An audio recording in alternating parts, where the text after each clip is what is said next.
아멘. 하나님 말씀 같이 봅니다. 요한복음 7장 1절에서 9절입니다. 요한복음 7장 1절에서 9절 말씀.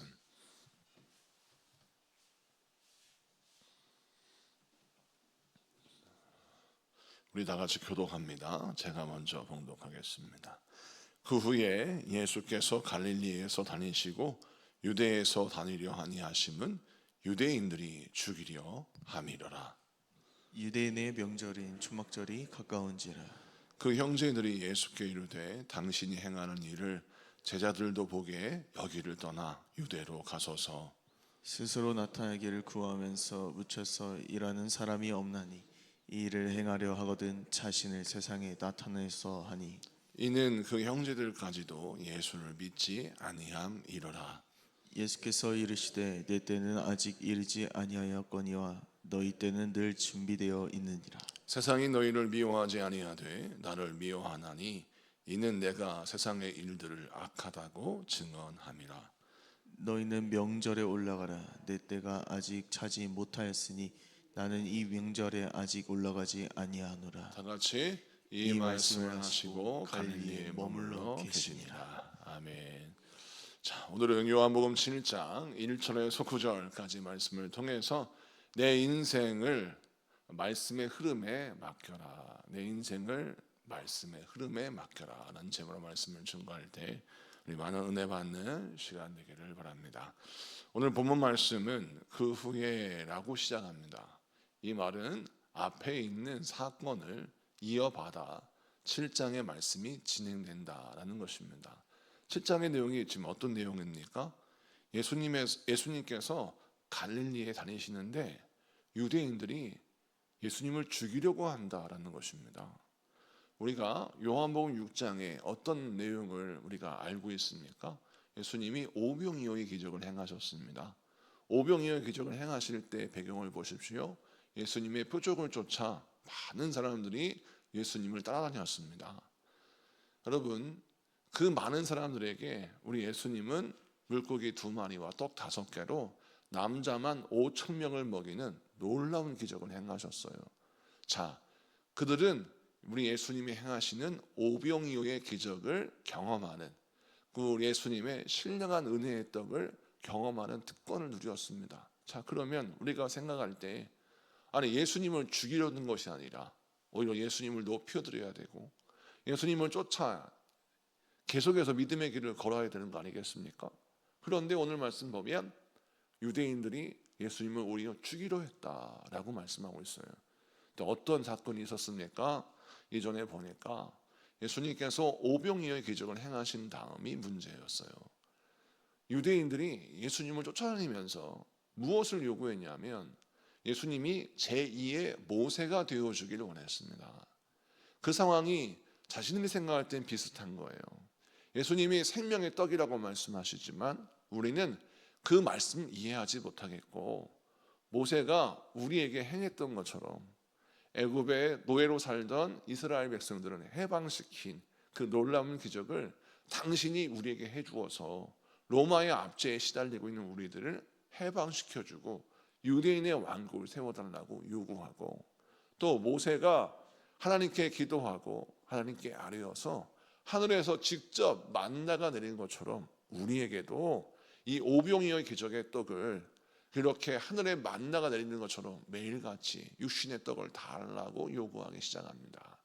그래서 예수님은 재차 그들에게 당신이 누구신지를 설명합니다. 예수님이 이 땅에 구원자로 이 땅에 오셨고 우리 영혼을 살리시기 위하여 구원의 말씀, 복음의 말씀을 전하기 위하여 생명의 떡으로 오셨다라고 말씀을 전하시죠. 그런데 그 말씀을 이 이스라엘 사람들, 특별히 이 유대인들은 이해하지를 못하는 것입니다. 이유는 무엇입니까? 그들의 관념과 생각에 꽉 갇혀 있기 때문에 그렇죠. 여러분, 전도하다 보면 불교적인 생활 방식 또 유교적인 문화에 꽉 붙잡혀 있는 사람은 아무리 예수님의 말씀을 전해도 이해하지 못합니다. 그래서 그들에게 설명한들 그들이 그 설명을 알아듣기 어렵고 또 알아듣는 것처럼 보이지만 결국 납득하지 못하니 거절할 수밖에 없죠. 자, 그런 상황 속에서 이 사람들은 결국 예수님에게 알아들을 수 없다라고 거절하고 예수님에게 배신감, 배반감을 느낍니다. 당신은 우리에게 신비한 떡을 먹이긴 했으나 당신은 결국 우리를 구원해 줄 수 없는 무능한 메시아고, 당신은 우리가 모세를 제2의 모세를 구하였는데 당신은 모세보다 훨씬 못한 사람인데 어떻게 당신이 우리에게 메시아 노릇을 하고 어떻게 당신이 하나님의 아들이 됩니까? 이러한 반응이 나오기 시작하는 거예요. 요한복음 6장 60절 말씀 보겠습니다. 요한복음 6장 60절 다 같이 읽습니다. 시작. 제자 중 여럿이 듣고 말하되 이 말씀은 어렵도다 누가 들을 수 있느냐 한데. 아멘. 심지어는 유대인들 가운데 예수님의 제자라고 일컫는 사람들, 12제자가 아니죠. 예수님의 제자라고 일컫는 사람들이 예수님의 말씀을 못 알아듣겠다라고 하고 그들이 하나 둘씩 떠나기 시작합니다. 우리가 잘 알다시피 예수님은 12제자를 두셨지만 또 예수님을 따라다니면서 스스로 제자라고 말하는 사람들, 그런 사람들이 존재했는데 그들이 결국 예수님을 떠났습니다. 성경 말씀 요한복음 6장 66절에서 68절 말씀을 또 계속해서 읽어볼까요? 시작. 그때부터 그의 제자 중에서 많은 사람이 떠나가고 다시 그와 함께 다니지 아니하더라. 예수께서 12제자에게 이르시되 너희도 가려느냐? 시몬 베드로가 대답하되 주여 영생의 말씀이 주께 있사오니 우리가 누구에게로 가오리이까? 아멘. 자, 오늘 말씀 보니까 처음에 12제자 말고 더 많은 제자들이 예수님을 쫓았지만 그들은 어떤 거대한 벽에 부딪혔냐면 자기의 사고방식, 자기의 문화, 자기의 사상적, 철학적, 종교적인 배경, 여기에 예수님의 말씀이 부딪히는 겁니다. 그래서 예수님의 말씀 앞에 굴복하는 것이 아니라 어떤 생각을 하냐면 난 예수님 말씀 못 알아듣겠어, 납득할 수 없어, 인정할 수 없어 라고 해서 예수님을 거절하고 예수님을 떠나서 다시는 예수님과 함께하지 않았다라는 겁니다. 오죠. 얼마나 안타깝습니까, 여러분? 예수님과 함께 출발하였고 예수님과 함께 여러 가지 일들을 감당하고 구원의 역사에 동참할 수 있는 사람들인데 그들은 어떠한 벽에 부딪혔어요? 내가 이해하지 못하고 납득하지 못하면 진리가 아니라고 생각하는 것입니다. 이것이 바로 가장 어리석은 인간의 한계예요. 여러분, 처음에 공부할 때 모든 지식을 알아듣고 이해하고 납득할 수 없는 부분이 있습니다. 그럴 때 선생님이 뭐라고 가르치냐면 우선 이해하지 못하고 납득이 안 돼도 따라와 봐라. 따라오면 결국 왜 이 지식을 배워야 되고 이 단계를 거쳐야 되는지 알 것이다. 초등학생들 가운데 가장 납득하기 어려운 게 구구단 외우는 거랍니다. 구구단 외우는 게 왜 납득하기 어렵습니까? 도대체 이는 이는 이는 사 이런 걸 왜 외워야 하는지 이해할 수가 없는 거예요. 내가 평소에 4단, 5단 외울 필요 없고 내 인생 살아가는데 전혀 문제와 하자가 없는데 구구단을 외우라고 하니까 이걸 이해할 수가 없다라고 반응하는 거죠. 그런데 처음에는 선생님이 이걸 못 외운 애들은 그 매를 가지고 저 학교 다닐 때 막 혼냈어요. 갑자기 2단 외워봐, 4단 외워봐 라고 해가지고 그걸 외우지 못하면 맞았습니다. 가끔씩 악몽을 꿀 때마다 9구단 외우는 꿈을 꿀기도 하는데 그것처럼 공포스러운 기억이었어요. 그런데 그때 선생님이 매를 들고 9구단을 다 외우게 해서 그 시기를 딱 벗어나니까 세상에 수학이라는 학문을 공부하려면 9구단은 그야말로 ABCD예요. 영어로는 알파벳이라는 것입니다. 9구단 못 외우면은 앞으로 수학을 풀 수가 없는 거예요. 이게 기초구나. 이 기초를 공부할 때는 처음에는 이해할 수 없고 납득할 수 없는 과정을 겪어야 하는데 그걸 겪고 외우고 따라가면 나중에는 이해하기 편한 시기가 온다라는 거죠. 여러분, 신앙도 마찬가지입니다. 처음에 교회 와서 성경 말씀 다 알아듣나요? 못 알아듣습니다. 어떤 분은 목사님 설교가 어렵다고 말하는 사람도 있어요. 왜냐하면 우리 교회는 성경을 강의하기 때문에 그렇습니다. 성령의 배경을 이야기하고 성령의 말씀을 더욱더 깊이 있게 들어가기 때문에 처음에 예수 믿는 분들은 설교가 듣기 좀 어렵다라고 말하는 분도 간혹 계세요. 자, 그런데 그런 사람을 위해서 제가 쉽게 설명하려고 막 설명을 합니다. 자, 그러나 그래도 이해하지 못한 사람이 생길 수 있어요. 그럼 어떻게 돼요? 따라와야 돼요. 따라오고 예배에 참석하고 은혜를 받으면 이해가 되고 또 그 말씀이 설득이 되는 것입니다. 그래서 의외로 처음에는 이제 예수를 모르는 불신자로 교회에 왔다가 계속 예배에 참여하고 같이 예배 드리고 말씀을 듣다 보니까 결국은 말씀이 깨우쳐지게 되고 이해가 되고 습득이 되고 은혜가 되더라는 것이죠. 여러분, 신앙생활 할 때 이것이 중요합니다. 우리 주님이 우리를 말씀을 이끌어 가실 때가 있어요. 그러면 때로는 그냥 이해할 수 없는 상황이 내 앞에 도래했다 할지라도 이해할 수 없는 상황 속에서 꼬박 따박따박 예수님께 따져 묻지 말고 예수님이 이끄시는 대로 우선 따라가는 태도가 필요합니다. 우리가 내 주어진 모든 상황 속에서 하나님, 왜 나한테 이런 상황을 허락해 주셨어요? 이런 상황을 어떻게 내가 풀어야 돼요? 이런 환경을 내가 어떻게 해석해야 돼요? 왜 하나님 나한테 이런 상황을 허락하셨나요? 이런 상황, 이런 환경을 허락하셨나요? 라고 그렇게 계속 묻다 보면 신앙의 미로에 빠져버리는 거예요. 우리 주님은 우리에게 무엇을 요구하시느냐? 때로는 이해할 수 없다면 그것은 주님이 우리에게 사랑을 베푸시지 않아서가 아니라 우리가 무지해서 그래요. 우리가 납득하지 못하고 이해하지 못하는 무지 속에 갇혀 있기 때문에 그렇습니다. 그러면 그때는 주의 말씀을 따라가는 것이 지혜인 것이죠. 자, 그런데 따라가지 못한 자들은 결국 예수님을 버리고 떠났지만 따라가는 사람들은 결국 영생의 말씀을 누리게 되고 그 말씀을 통해 승리한 것이죠. 이 말씀 붙들고 여러분, 여러분의 인생을 주의 말씀의 흐름에 여러분의 인생을 맡기시는 여러분에게 축복합니다. 두 번째는 이제 예수님께서 이와 같이 제자들이 예수님을 떠나서 12제만 남은 상황에서 예수님이 계속 사역을 이어가십니다. 그런데 오늘 말씀 2절 말씀 보니까 유대인의 명절인 초막절이 가까이 왔습니다. 이제 많은 사람들이 명절을 지키기 위하여 추수감사절이죠. 추수감사절을 지키기 위하여 사람들이 모여들어요. 그런 가운데 있을 때 예수님의 형제들이 예수님께 뭐라고 하느냐? 이 3절 4절을 보겠습니다.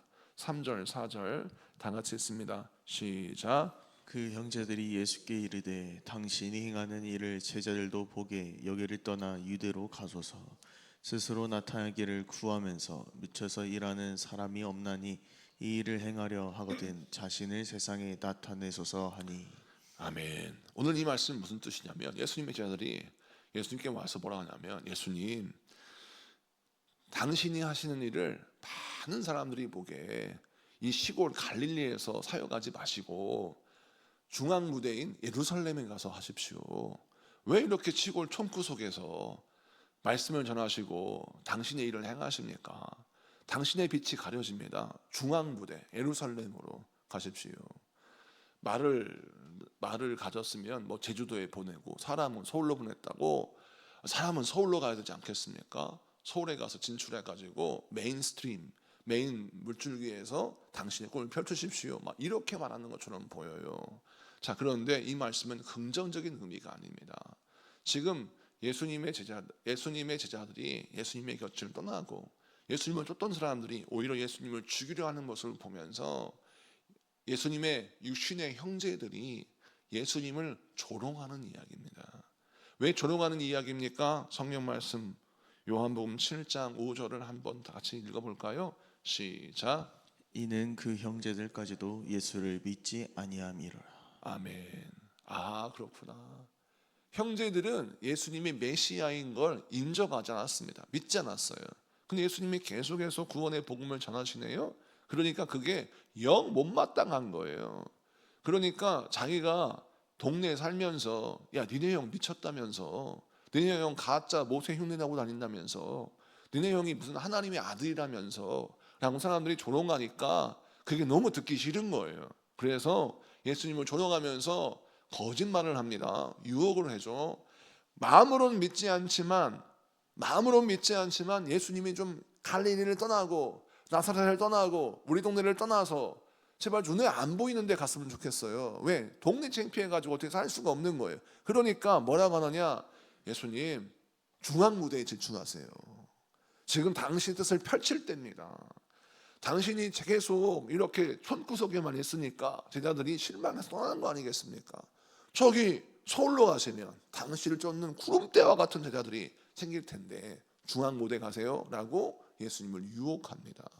여러분, 여기에서 예수님이 분별하시죠. 어떻게 분별하십니까? 예수님의 형제들조차도 예수님을 믿지 않았고 지금 예수님을 유혹하고 있다는 사실을 예수님은 깨달으시기 때문이죠. 그런데 예수님이 뭐라 하십니까? 성경 말씀 6절을 봅시다. 6절, 7절 다 같이 읽습니다. 시작.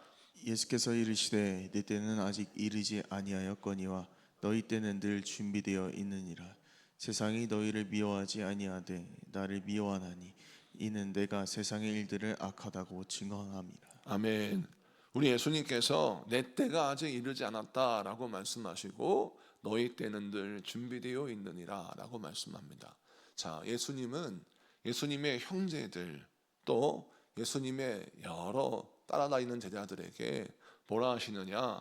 아직 내 때가 이르지 않았다. 자, 사람들이 예수님을 부추기며 유혹하고 예수님을 하려금 하나님의 때가 아닌 사람의 때에 맞게 움직이게 하는 유혹을 할 때 예수님이 이것을 이기십니다. 이것을 물리치세요. 그리고 어떻게 합니까? 하나님의 시간표에 당신의 시간표를 맞추고 하나님의 때에 당신의 때를 맞추어서 사역을 하길 원하세요. 이는 무엇입니까?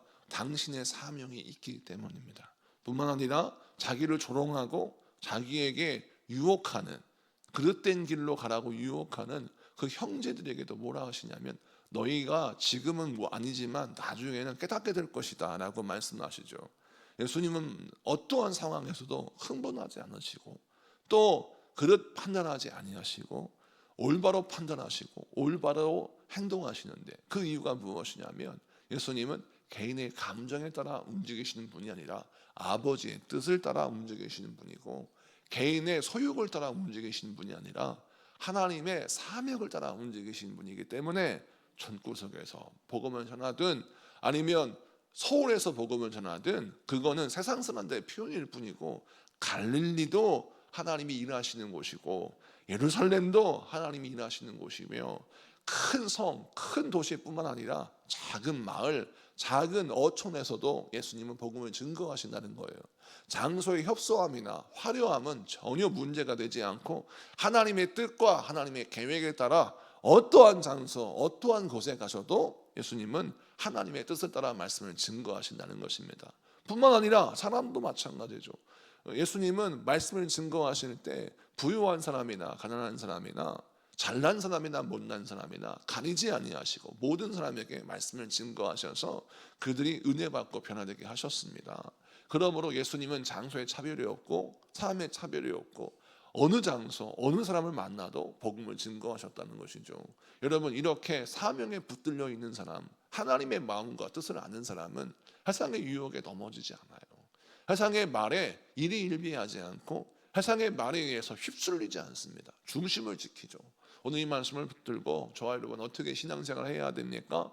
세상은 끊임없이 여러분을 유혹합니다. 하나님이 인도하신 길이 아닌 내 뜻대로 인생길을 걸어가게 해요. 그런데 무엇을 사용합니까? 우리로 하여금 우쭐하게 만들어서 나의 뜻과 나의 생각과 나의 계획대로 움직이게 만드는 유혹을 합니다. 그럴 때마다 항상 하나님 바라보며 하나님의 뜻을 생각하고 여러분 내 마음을 온전히 하나님의 말씀에 붙들어 매서 여러분 하나님의 뜻을 쫓아 행하는 여러분에게 축복합니다. 그 다음에 한 말씀만 더 한다면 자, 오늘 말씀 8절 말씀 다 같이 봅니다. 시작. 너희는 명절에 올라가라. 내 때가 아직 차지 못하였으니 나는 이 명절에 아직 올라가지 아니하노라. 9절에 이 말씀을 말씀을 하시고 하시고 갈릴리에 갈릴리에 머물러 머물러 계시니라. 아멘.